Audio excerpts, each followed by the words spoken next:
Welcome to the Pulse of Spokane. Join us for the latest in news, views, and conversation with community leaders. The Pulse of Spokane is brought to you in part by Homes for You, Well Dressed Walrus, and Spokane Firefighters Local 29. Now, put your finger on the Pulse of Spokane. Well, welcome to a special edition of The Pulse. And I say it's special because not only the people here, but one of the things we try to do on Spokane Talks is cover issues that maybe if you watch or your friends or family watch, that might help you. I think back to the one we did a couple years ago on suicide when we had Phil Tyler here to talk about his son. And that has received thousands of views, and we've received some very nice emails that thank you for that information and where to get help and so forth. Something happened a few weeks ago, and I'm going to start off by showing you a picture. On Friday afternoon, I'm sending to a friend of mine, Neil Boling, who's the station manager at KHQ. Well, as you can see, it was a very nice afternoon in my backyard, and I'm sitting, you can't see on my lap my laptop and my iPad and all of that, but I really was working that afternoon, and I sent him that photo innocently to say, how are you doing? Look at what I'm doing. You know, it's Friday afternoon and I don't have to be at work. This is what I got back. And as you can see, a picture from him at the ER getting ready for an EKG. And obviously that alerted me to, okay, something's going on here. And then I didn't hear from him anymore. My guest today is Neil Boling. And he is here, and he's looking pretty good in terms of the health. In fact, I mentioned that to you at lunch yesterday, that you look healthy and back to even better than normal. Normal is, questionable with you. Yeah, I know. Thanks, Kent, I think. Yeah, exactly. And Matt Dinsmore, who is your initials behind your name, because we all have to have fancy initials, is ARNP, Advanced Registered Nurse practitioner. Yeah. Okay, I knew I would get that wrong. Okay, just common people here, right? Sure, Sure. All right. Yeah. You're host of our health program, and I wanted you here because I think we're going to talk about some issues that Neil had, but perhaps more important, that you can help interpret those big words that he will say that might help the public. So, Matt, thank you for coming. Yeah. Neil, I went into absolute panic because I really didn't hear from you again when you sent that back to me, but things started well before that. So I'm going to let you take us back to a month or so before, 3 or 4 weeks ago? Right. So we're looking at late June, I want to say, and I'm going to do something that I used to hate when I worked in the news department, and that's produced from the desk. But I think there's a picture of me hanging out with Gordon Ramsay. Yes. Yep, there we are. I get to go every year to Vegas to a promotion conference where Fox in particular rolls out all of the celebrities. Where you do a lot of work, I'm sure. It's hard work, it really is. But to have frickin' Gordon Ramsay there, what the? In Hell's Kitchen, basically, hosting you, that was pretty cool. The reason I show that picture, though, is because I didn't realize at the time, but I was already starting to develop, I believe, what was going to make life very complicated for me in the weeks ahead. I got back from Vegas, and I immediately started noticing this pain in my calf muscle in my left leg. Okay. And it just wasn't a normal pain. It didn't feel like a muscle pain. It was in a weird place in my calf muscle. And I just kind of shrugged it off. I let it go for a couple of days. And we were getting to later in that week. And to set the stage here, I was about to take my family to Florida for a 2-week vacation to Disney World and the whole 9 yards. And so when I started Googling the symptoms, to see, do I need to be more concerned about this, or what the deal is, one of the things that was a frequent return on my search was that it could be a clot or deep vein thrombosis. And I'm thinking, oh man, I don't think it's that, but I'm going to go to the doctor and just be sure before I get on an airplane and, fly for 12 hours or whatever it is to Florida. So I went to the doctor, to urgent care, and they saw me right away. And the doctor kind of felt my calf muscle, and she's like, well, it's a little warmer than your right calf muscle, but I don't see any swelling, so I'm going to say that this is a calf strain. And what you need to do is wrap it real tight with an ACE bandage, or if you have compression socks or something like that that go knee-high, wear those, and here's some exercises to do, and call it a day. And I'll be honest with you, I was relieved because I've invested a lot in this vacation. I haven't taken a lot of vacations in the last couple of years. No, a couple years. Yeah, so I was like, okay, out of the woods there. And I'd say the pain, I went to Florida, and the pain in my leg continued for about another 4 or 5 days, and then maybe thanks to the wrapping or whatever, it just kind of subsided. It wasn't really an issue anymore. Okay. So got back to Spokane after, again, 2 weeks in Florida. And you certainly didn't take another flight anywhere. Well, unfortunately I did, because we were, when I say we, the broadcasters in Washington State, and particularly Eastern Washington, we all took a trip together to D.C. It was kind of this emergency trip to talk to lawmakers about some issues that are surrounding the broadcast In fact, there industry. you are. Yes, there I am with my colleagues. That's Teddy Gibbon, who's the president of KXLY, and John Rand to my right, who is the president. Well, I think he's like, he's a bigwig with Fox, KYU in town. And Cameron is in the blue tie. He's the station manager at KNDU and KNDO in Tri-Cities in Yakima. And that's Senator Maria Cantwell, who's right next to Teddy. Right. So why I show this picture is because, here I am flying another leg to D.C. for, part of my 10,000 miles Another that leg, I flew. pun Another intended. Leg. Yep, Yeah, exactly. okay. I'm glad you picked up on that. So, I flew a lot. Yeah. And I got back from D.C., and that was a Thursday. And Saturday, I came down with just a really bad cold. But it was short-lived. It was, by Tuesday morning, I woke up and I actually felt great. I'm like, oh, wow, I licked that cold. In fact, we had lunch that day, that Tuesday. We did. Yes. Yeah, or Tuesday or Wednesday of that week. Yes. Yeah. So, and you were feeling better. Yeah, I was feeling better.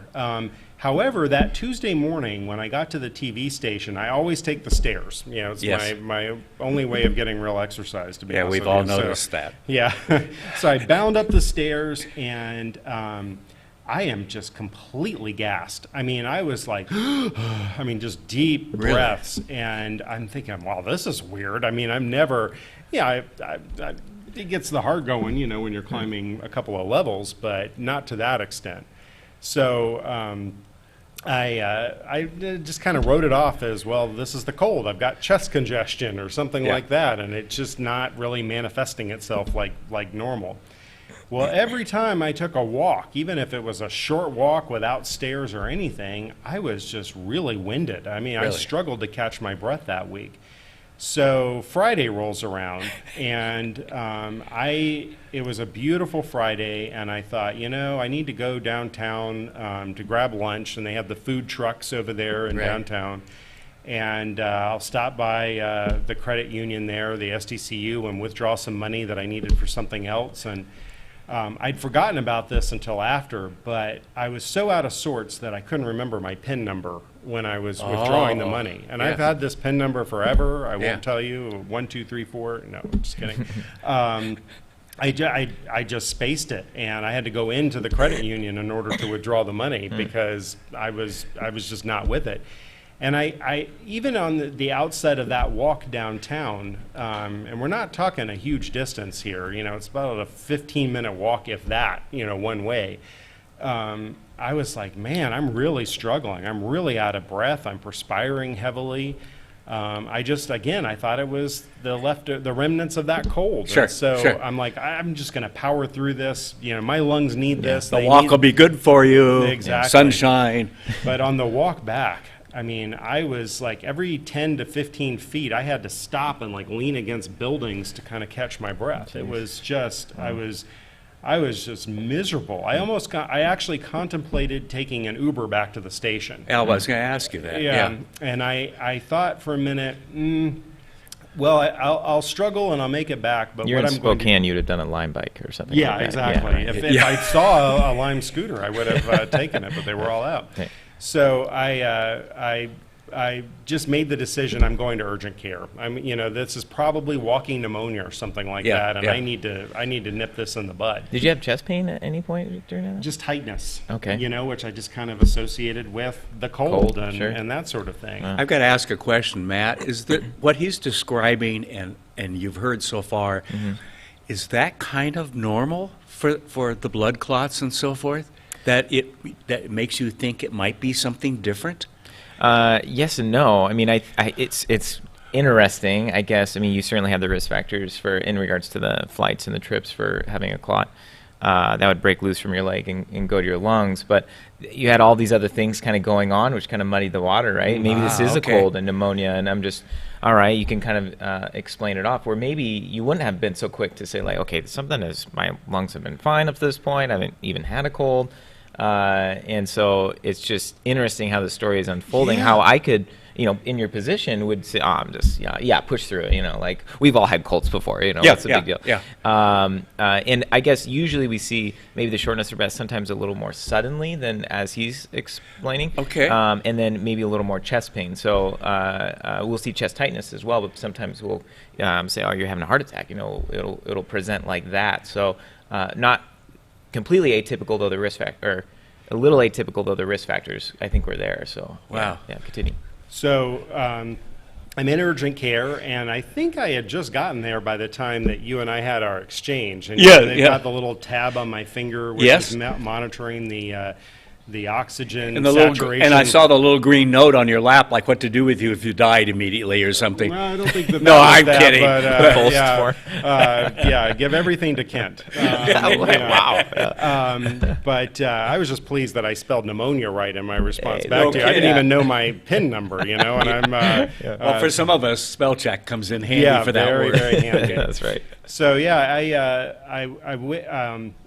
as I'm there at urgent care, they started to try to, eliminate all of the different possibilities kind of systematically. And first thing is the chest X-ray, and that's like no pneumonia. And I'm thinking, I mean, I was certain it was pneumonia. Yeah. I was just positive. I've never had it before, but Because you Googled it. Yeah. WebMD, they know what they're talking about, right? Yeah, right. So the next thing that they did was they did an EKG on me, Yes. and normal, nothing really to show on that. And the doctor said, well, let's go ahead and give you a breathing treatment because maybe it's like a bronchitis or something like that. Sure. It doesn't seem likely, but, maybe that'll bring you some relief. So they, hooked me up to a nebulizer and the whole 9 yards, and the blood oxygen level didn't change at all. I mean, it was in the high 80s, which is not good from what I understand, or I now know. And by this point, my wife has arrived, and we sit down with the doctor, and the doctor said, well, at this point, we need to rule out one more thing, and that's a pulmonary embolism, which is a blood clot that has moved into the lung. And we can't, the problem with doing it here at urgent care, there's a blood test that will reveal markers.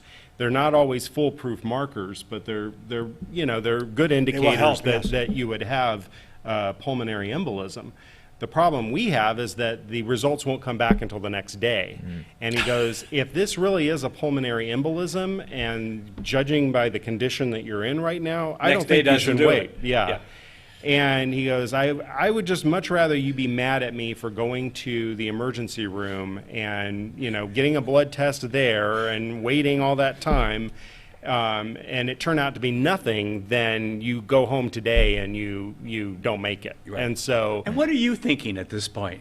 I really don't Really? want to go sit in the emergency No, room in the that would lobby. be my reaction when you hear I'm like, emergency room. Yeah, Seriously, this is not a pulmonary embolism. Yeah. This is not a clot. because I Googled it. Yeah, exactly. I pretty much eliminated. Well, and this. the thing is, I started my story with the whole thing about getting back from Vegas and Yes. the leg. I wasn't even remembering that at that point. Oh, wow. That was Okay. not even on the front of my mind at that point. Interesting. So I go to the ER. I waited a long time. They finally did the blood work, and they came back and they said, they quickly admit me now into Yes. the emergency department, and the doctor comes in and says, I'm pretty sure you have a pulmonary embolism because you have a marker for that. Oh, wow. And also your heart is releasing, is it enzymes or something that show that it's in under duress. Okay.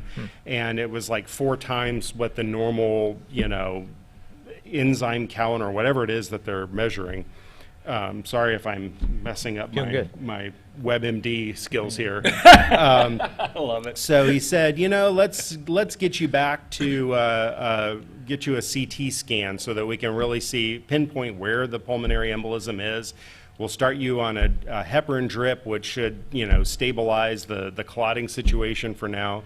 So they wheel me back, and 5 minutes after I'm back in the room, he comes in and he looks like he's seen a ghost. I mean, he is. Uh-oh. I wouldn't say panicked, but he's alarmed. Yes. And he said, I figured you had a clot, but I didn't realize it was to the extent that it was. Oh, my gosh. He never gave me a number, but he said, he used another fancy medical term. He said, you have a bilateral pulmonary embolism, which, correct me if I'm wrong, but it means that it's in both sides of your lungs. And the good news is with the heparin and everything now, you're stable for the time being. So good that they started that. Yes, exactly. Yes. And basically, he's like, you're going to have your doctors are going to present you when you're admitted to the hospital for when the next stage. You're going to have some choices here. One is going to be we're going to put you on blood thinners and just wait for the clots to kind of reabsorb into your system. That's kind of the standard, I guess, way of treating a pulmonary embolism. But the problem is you're going to have the continued shortness of breath. This is not like an overnight thing. Oh, boy. He said, based on your age and condition overall, general good health, they're probably going to recommend a more radical treatment, which is, feeding catheters up into your lungs and targeting the clots with some kind of compound or whatever that's a declotter. We're going to take a break and hold people's interest to find out if that's what you did. Okay. Until after this Those break. are the Is that- choices, yep. Yeah, those are the choices, okay. I think I know which one you did. Yeah, okay. Maybe. We're going to take a quick break for a couple of our sponsors. We'll be right back. Stay tuned. Here at Creative Music Learning Center, we are dedicated to your learning no matter where you are on your journey. Whether you are a beginner, a casual player, or need some brushing up on technique, we are here for you. When you begin lessons with us, our teachers take the time to understand what kind of learner you are and how we can help you further your knowledge, offering a variety of instruments including piano, guitar, voice, violin, and more. We are here and ready to get started with you. The economy is getting stronger. Banks are lending again, and interest rates are at historic lows. Now is a great time to buy your dream home. The caring and knowledgeable professionals at Homes for You have been helping people just like you for over 20 years. They take the time to listen to what you want and will help you find just the right home in Washington or Idaho. Real estate is what we do at Homes for You, 928-5782, or visit online at homes4uspokane.com. Welcome to a new kind of talk show, Spokane Talks, where you find news, views, and conversations that include respect for opinions, facts, and diversity. Spokane Talks, Saturdays at 8 a.m. on Fox 28. O'Brien Logistics would like to invite you to try our local and regional transportation services. With Sprinter vans, lift gates, hot shot flatbeds, and expedited services, our people are ready to step in and help with your transportation needs. Our services are 24/7, 365, and we are trained and prepared to handle air cargo and Canadian shipments. Give us a call at 208-305-2311 or visit our website at o'brienlogistics.net. That's OBRIEN logistics.net.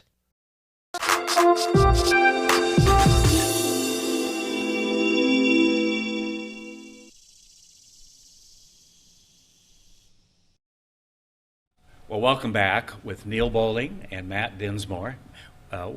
Matt and I are listening to this story, as much of it as you can remember, because there are parts that you've forgotten and things that you didn't remember that day. You're in ER. You went down for a CT scan. Am I remembering all this correctly? Correct, yeah. And you had two choices. What were the two choices? Two choices are either get on blood thinners and let the clots gradually reabsorb into your system. It's Okay. going to take some time, but it will happen. Or the more radical approach would be feeding catheters into my lungs and basically like spot spraying the clots Right. and dissolving them, which would bring instant relief. Which they could do with more healthy people, like younger people, your Right. health and that sort of thing, versus maybe someone my age or whatever, right? Yeah, okay. With just the risk of if you know the compound gets in the wrong place, you know, you could have severe internal bleeding or something like that. That's not a good thing. No, but the other things that they were doing though, before I really, you know, this is now Saturday morning. I've spent the night, I want to say sleeping, but you can't sleep in a hospital. No. I've never been in a hospital before, and it was Really? I've been fortunate to that, you know, well, not since I was like 5 for another unrelated issue, but they wheel in the guy with the echocardiogram, and he shows that I guess the right side of the heart. See, I've learned so much here. You're The doing good, right side yeah. of the heart is the one that is responsible for pumping the blood into your lungs and oxygenating the rest of your system. And my right side of my heart was enlarged by a full centimeter because of the strain that it was under trying to push it. Because the weird thing is my blood pressure is somewhat normal at this stage. Of Yeah. course, I've done 2 EKGs. They're all normal at this stage. But there's just different indicators for Right, all of right. this. And then they wheeled me in. Basically, you're a mess. I'm a total mess. Okay. Yeah, still am actually. Yeah. So they took me in to have an ultrasound, and the ultrasound technician starts on my right leg, and it goes pretty quick. Nothing that I heard or noted. But then when she starts in on my left leg, I start hearing like this photo snapping noise, you know, like you're taking a screenshot. Hey, what's that about? Yeah. Yeah, and so I'm like, what you finding there? Yeah, What's going yeah. on? And she goes, well, we usually like the doctors to, you know, share the diagnosis with the patients, but you already know that you've got lungs full of clots, so I don't mind telling you that your left leg is pretty full too. Oh, wow. And she goes like, here, like she's scanning all over, and I'm like, you know, that reminds me, and I just occurred to me about the urgent care visit that I had a month before, more than a month before. And So your leg wasn't hurting at that point? No. Not bothering you? No, Yeah. not at all. But I pointed in my calf muscle where the pain was, and she goes, yep, you had a clot. Really? Yeah, so that's So you when know it all going back started. that was a clot. Right, and I'd missed another warning sign that it only occurred to me again after the fact, and that is my wife calls me a gigantotherm because I'm always generating just tremendous amounts of body heat everywhere I go. Okay. My hands and my feet were unusually cold, and she had made comments about it almost daily, really, leading up to the Florida trip. Really? Yeah, she's like, man, your hands are just not, they're not normally like this. They're just Wow. cold. And I just, whatever, you know, so they're cold, you know, they've been out, you know, under the covers or whatever. But circulation problems, Yes. you know, which you think about after the fact. So, Hindsight is always 20/20, isn't it? exactly. So I met with the radiologist who was the one that was supposed to do, who would have done the catheter procedure. And I just wanted to kind of pick his brain and see what the risks were and everything else. And he was exceedingly confident in everything. So I'm good. just like, okay, let's do that, because that'll bring me instant relief. It Yes. won't take care of the clots in my legs, because they're only going to target this. Okay. But then they're going to put me on a medication, a blood thinner from That will here do on the out. rest. That will let those clots reabsorb into my system the same way that they were planning, Right. with my lungs. So it did not take long at all. I mean, it was like less than 30 minutes, Really? and he had gone in and sprayed the clots with that compound. Can or you whatever. actually watch that? They had administered fentanyl, which I've never had before. okay. So for me, it was like being on laughing gas at the dentist. I was just kind of like, oh, I don't know what's going on. So I was very kind loopy. of a normal day for you. Yeah, totally. Okay. So I came out of the procedure and instantly felt like, wow, I can breathe again. I mean, it was that instant because they had me on oxygen and all kinds of Yes, stuff yes. up to this point. And then I needed to go to the ICU to be monitored for a while, Yeah. and then afterwards, I was only in the hospital for another 24 hours, and fortunately, I could then go home, and they put me on Xarelto as a blood thinner, and basically, they could test my blood for genetic markers and stuff. Just, and I told them I didn't really have a family history of Right. anything like this. Right. And the blood work bore that out. But in order to test my blood for other problems, I have to be off of the blood thinner. So, so the plan is to wait 3 Later. months and see what's going on. I do have a theory, and I bounced this off of two different doctors during the process. And I'm not proud of this. Let this be another lesson to all of you boys and girls. Before that trip to Vegas in June, I started, somebody I know recommended chewing nicotine gum as an appetite suppressant. And I was trying to lose a little weight before the Florida trip, so Yeah. I'm like, okay, I'll give it a whirl. Well, they have a weight limit on airplanes these days. Yeah, exactly. It's not that bad. So I started chewing nicotine gum, and if people who know me, usually I have gum in my mouth at any one time. And I think they recommend only 4 tablets a day, especially the 4 milligram. But if you do twice that, it's better, isn't it? Yeah. Yeah. So, I mean, I Yeah. was just chewing constantly Okay. nicotine gum. I was probably popping about 15 pieces of gum a day. And I asked the doctor about that because it's the only thing I could think of that was different other than flying. But if I got the first clot after Vegas, which is a 2-hour flight, Yes. and I'm a fidgety person, I don't hold still very often. I'm like, there has to be some other factor at play here, and I'm just not sure. And the one doctor said, well, nicotine can change the viscosity of your blood, and that could be something to look at. Another doctor was like, well, if you were 80 years old and had a history of trauma, I could see that being a cause. But I don't think I conveyed to him how much I was consuming of the nicotine gum. No, I probably, because Yeah. he might tell your wife. Yeah, too. Okay. well, she knows. Oh, okay. She was not happy of the expense of the nicotine Oh, gum. okay. Sorry, honey. Okay. It's still, I mean, that's just a theory. It's not, Yeah. it's my theory, but, compounded, I'm sure, because of the But airline you don't have travel. doctor and- behind your name or anything either. No, I just play one on TV. Yeah. That was that. I mean, I recognized after the fact now how fatigued I was Yes. going, in the Yes. weeks leading up to this, and I just chalked it up to poor sleep or whatever. But I felt like a new man after the procedure because suddenly I'm like alert and feeling rested and everything else. Well, we had lunch yesterday, and that was the one before you said anything, when I looked at you, I'm going, he's got color back in his face. You have life back in you that I haven't seen for a long time. I mean, talk about a couple months, because we usually get together every 4 to 6 weeks and so forth. And I look back and go, yeah, you're right. You weren't quite you 6 weeks, 2 months, 3 months ago. Matt, you've heard the basic story here.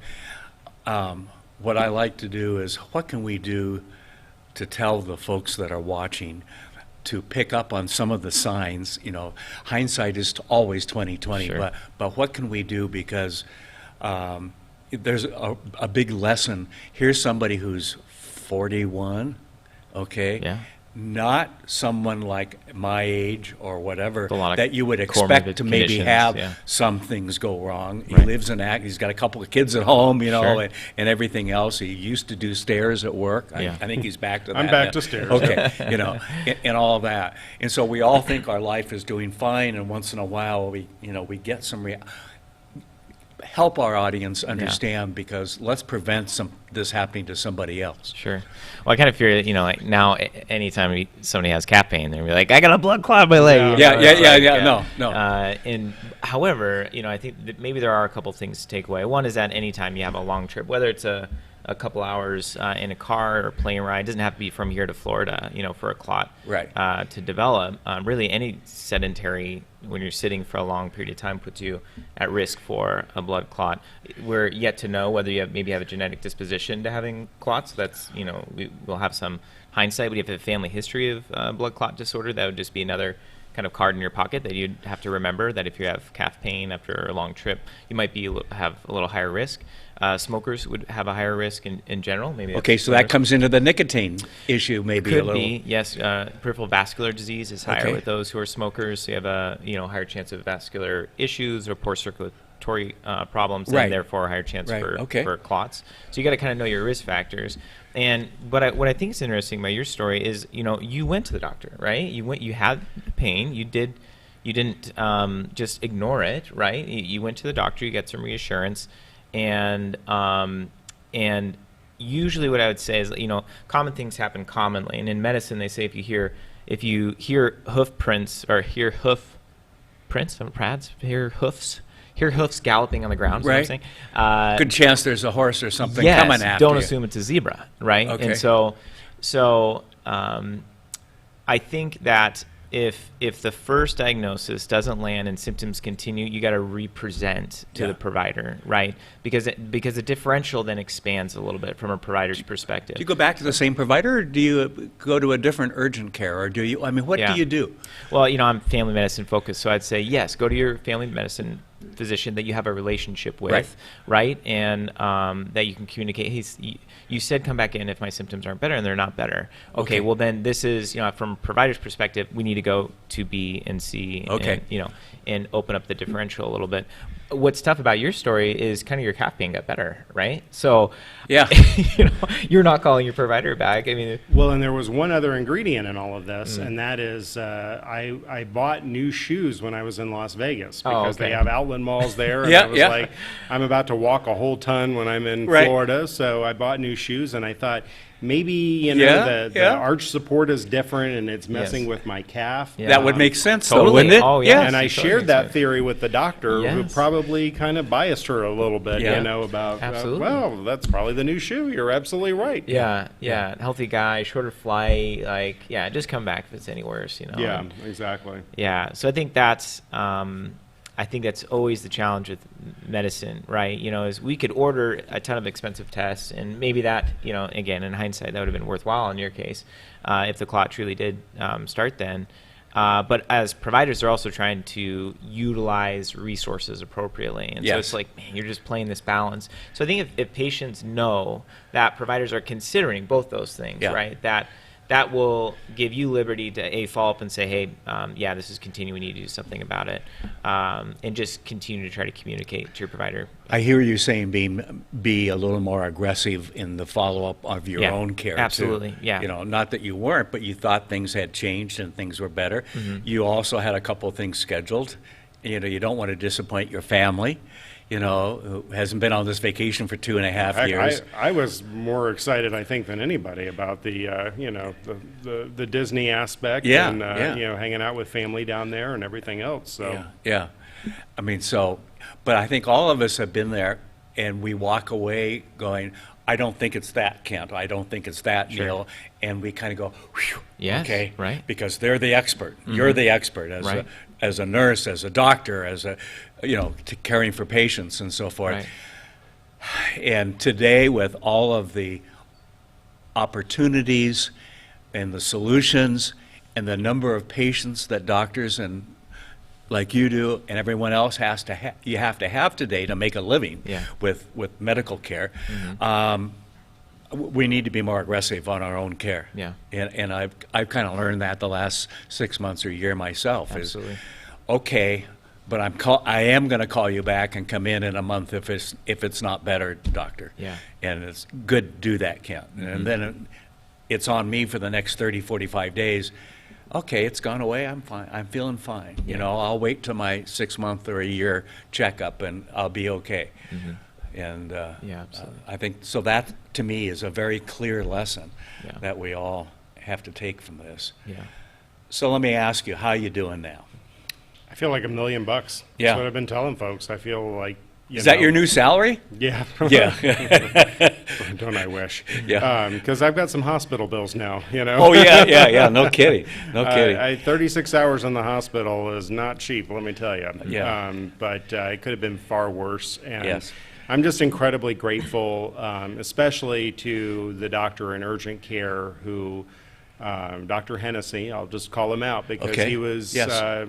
he was a lifesaver. I Yes. mean, his insistence that I go to Because you wanted to go home. I did. Yeah. And had you really been offered the opportunity, you would have been home, right? I was looking for any sliver of, Yeah. oh, just downplay it, Yeah. it'll all be good. But I gave him a thank you card, Yes. and man, that was from the heart Yes, because, yes. and from the lungs. Yeah. Oh, and from the legs. Yeah, You know? exactly. Yeah. Yeah. Well, we're glad you're better. Thank you. And good to have you back. And I'm glad that you came on our program because they haven't done anything at your station on this, have they? Yeah, they're probably afraid to talk to me about it because of HIPAA, rules and all that other stuff. So Yeah, I don't no. care. I don't care about that. But I mean, that is kind of one final shout out. Yes. Is that my coworkers Yes. could not have been more caring and Yeah. thoughtful and just so helpful for everything. And my boss, Patricia, in particular, she's like, "No, you are." I was ready to come back to work. Of course And- you were. And she was like, "No, you are not coming Yeah. back into work." And it's great to work for a company and for people A like family-owned company does Absolutely. make a difference. You know, that. it I really- mean, the owner of the company sent me a note Yes. too, and I mean, I was just so gratified by Yeah. all of that support and everything. Well, we all worried for a while, as your wife can attest to, because I kept texting her. I didn't want to. I think of a friend that some time ago had a major operation back when I was at KHQ, and his begging me to come up and see him.